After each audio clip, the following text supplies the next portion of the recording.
मन को कंट्रोल करी किपरि पाठ पढ़िबे। आजिकल समस्तंकर से गोटे प्रॉब्लम जे निज मन को से माने निज आयत रे रखि पारु नाहांती कि निज मन को से माने निज कंट्रोल रे रखि पारु नाहांती, जा फल रे पिला माने 2 ରୁ 3 घंटा जाए निर्दिष्ट जगह रे बसी पाठ पढ़ि पारु नाहांती।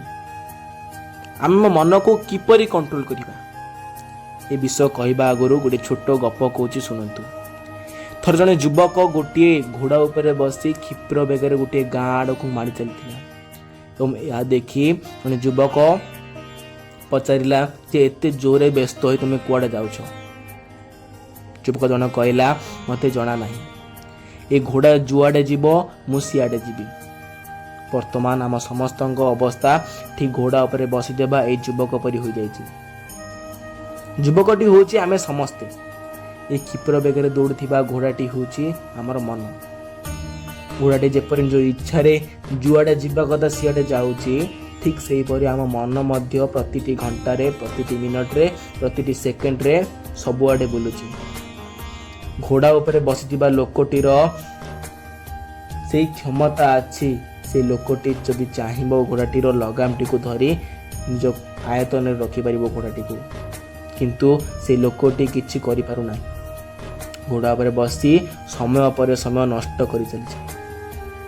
छोटे बेलू आम गोटे कथा शिखीचे जे निज कर्म ही भगवान।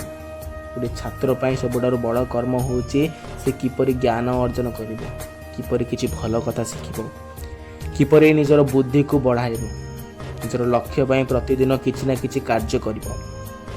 किंतु आमे सब जानिकी न जानला पड़े होउचे। आमे जानिछु वर्तमान आम पाई कौन दरकार नहीं, ताहा मध्य जानिकी छोट छोट कथारे निज बाहाना काढ़ी निज मनर माया जाल रे छंदी हो जाउछु। जी भी दुनिया रे किछिटा हासिल करिछि, किछिटा बड़ मनीष होईछि, किछिटा बड़ लोक होईछि, तार सफलता पाइछि, किछिटा बड़ सफलता पाइछि, से समस्तଙ୍କ पाखरे गोटे जिंस कॉमन थाए। से कॉमन जिंसटी होछि निजर मन को से निज कंट्रोल करबा शिखिछन्ति। आम मन जेपरी मझे मझे डिस्टर्ब हो जाए, सेमानक मध्य मन मध्य डिस्टर्ब हो जाए। आम मन जेपरी काम न करबा पई, पाठ न पढ़िया पई बहाना खोजे, तांको मन मध्य किछि काम न करबा पई, किछि पाठ न पढ़िबा पई खोजु थाए। किंतु आम मन सेमानक मन मध्य पार्थक्य गोटाए जे सेमाने घोड़ार लगाम धरिबा शिखिछन्ति। अर्थात जो मन को किपरि कंट्रोल करिवे ताहा तांगे जानिछन्ति, किंतु आमे ताहा जानि नाहांती। आमे आम मन भितरे गोटे दिन रे 60,000 कथा आसी थाए।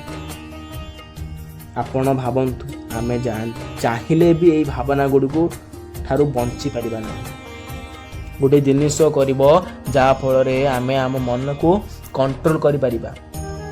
प्रथमे आपण जानतु जे मो पई कोटा करिबा उचित, कोटा करिबा अनुचित।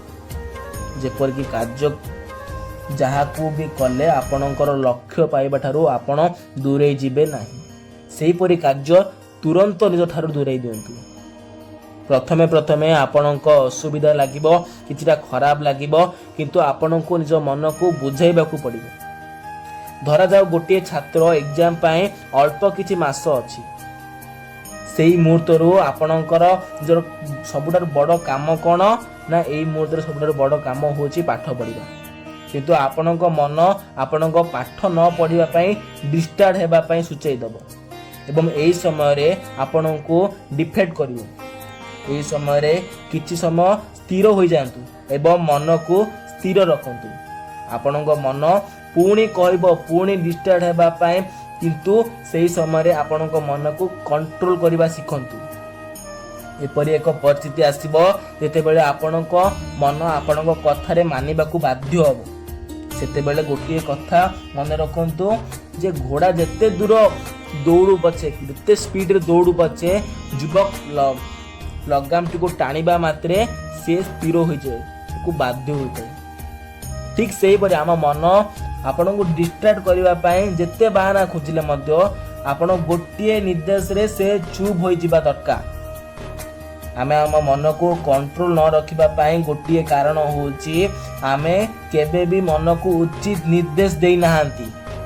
ଆପଣ ମନକୁ ଉଚିତ ନିର୍ଦ୍ଦେଶ ଦେବା ଆରମ୍ଭ କରନ୍ତୁ। ଦେଖିବେ ଆପଣଙ୍କ କଥା ନିଶ୍ଚିତ ସେ ମାନିବ, ନିଶ୍ଚୟ ସେ ମାନିବାକୁ ବାଧ୍ୟ ହେବ ଏବଂ ଆପଣ ନିଜର ଲକ୍ଷ୍ୟ ପଥରେ ଆଗେଇ ଯିବେ। ଧନ୍ୟବାଦ।